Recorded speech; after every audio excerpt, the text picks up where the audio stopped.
Eu trouxe aqui para vocês um print do UpToDate, só para dar um exemplo na questão das doses em pediatria. Se a gente for olhar a micafungina para tratamento de candidíase sistêmica, vocês vão ver que crianças menores de 4 meses usam doses maiores do que crianças acima de 4 meses e adolescentes. Então, os pequeninhos vão usar 10 miligrama quilo uma vez ao dia, podendo chegar até 15 miligrama quilo uma vez ao dia.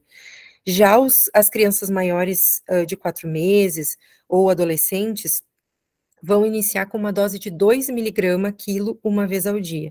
Então, realmente, quando a gente tem faixas etárias diferentes, a gente precisa, na hora de pesquisar na literatura, ter um embasamento científico para aquela faixa etária.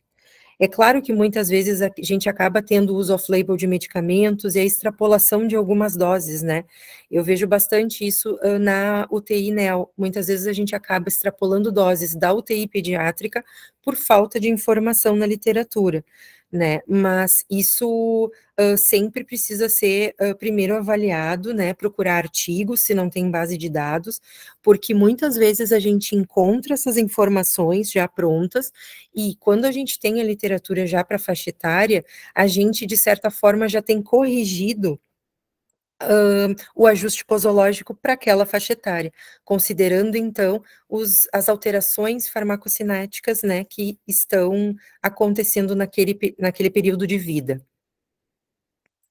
Além disso, eu queria trazer para vocês a questão do contexto hospitalar. Eu já tinha comentado ali na introdução, né, que ele é bem importante. Além de vocês conhecerem como que é o hospital de vocês, é muito importante entender qual é o perfil das crianças que internam no hospital de vocês. Então, se é um hospital geral, mas é um hospital que ele tem uma ênfase maior em trauma, né, e atende crianças numa emergência, isso é importante de vocês saberem, porque daí o perfil dessa criança, na grande maioria das vezes, vai ser mais focado para essa especialidade que o hospital realmente é uma referência, né? Então, por exemplo, no Hospital de Clínicas, nós somos referências para doenças genéticas raras. Então, a gente vai ter um viés aí, nós vamos ter muito mais paciente com doença genética rara sendo transferido de outros hospitais para nós. Nós somos referência para cirurgia pediátrica também. Então, da mesma maneira, eu vou ter algumas situações, né, algumas doenças que são necessário, né, realizar algum tipo de procedimento cirúrgico que vão acabar sendo mais frequentes no hospital de clínicas. Então, isso é bem importante, vocês entenderem o perfil do hospital e da onde está vindo esse paciente? Se vocês estão atendendo um paciente que está numa internação pediátrica e que veio de uma emergência, provavelmente a prescrição dele vai ser bem diferente de um paciente que está vindo e chegando agora de casa para ser atendido na emergência.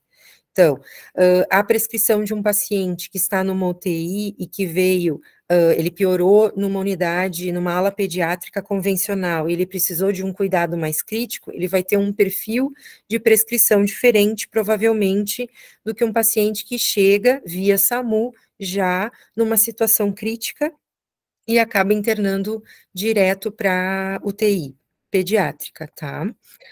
Outra coisa que é bem importante é conhecer as linhas de cuidado do hospital que vocês trabalham, ou se existe algum tipo de priorização, né, dos pacientes. Então, por exemplo, se vocês trabalham numa emergência pediátrica, a própria emergência já faz um tipo de priorização, né, pacientes mais graves são atendidos antes. Então, isso pode ser levado em consideração também pela farmácia na hora de avaliar uma prescrição, né.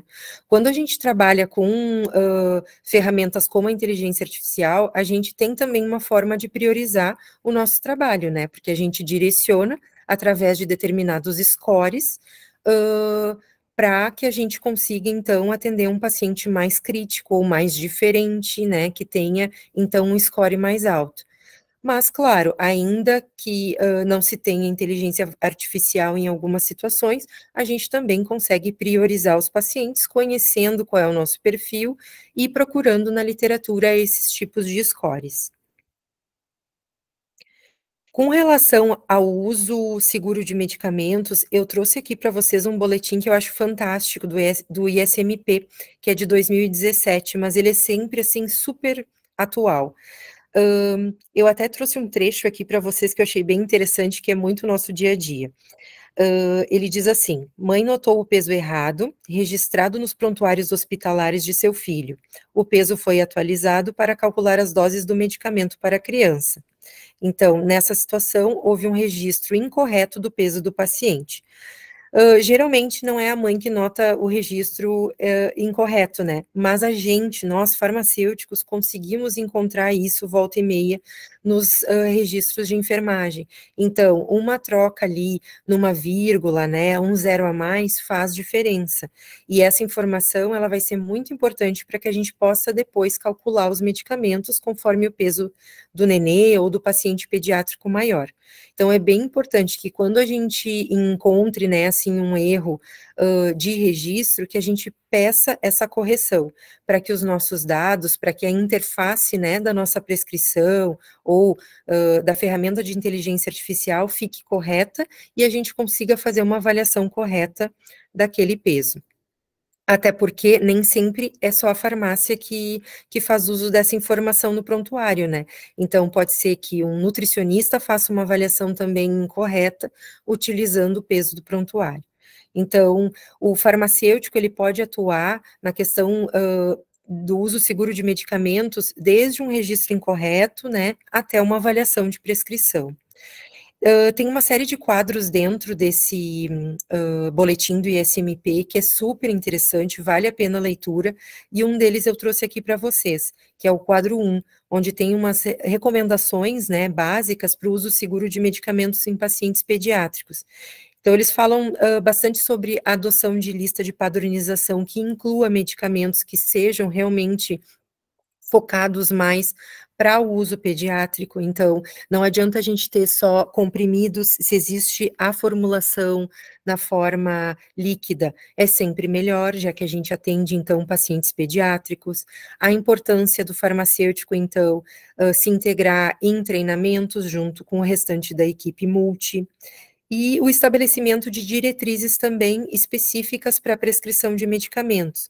No caso de prescrições que são eletrônicas, a gente tem como, muitas vezes, organizar aquela prescrição, né, as ferramentas, então, eletrônicas, para que a prescrição fique apenas numa determinada unidade de medida, ou então que fique um pouco mais claro e um pouco mais fechado o sistema de prescrição médica, para que o médico tenha que preencher os campos mínimos e a gente tenha a prescrição o mais clara e completa possível, né? Agora vamos um pouquinho, então, para a parte da aplicação da farmácia clínica.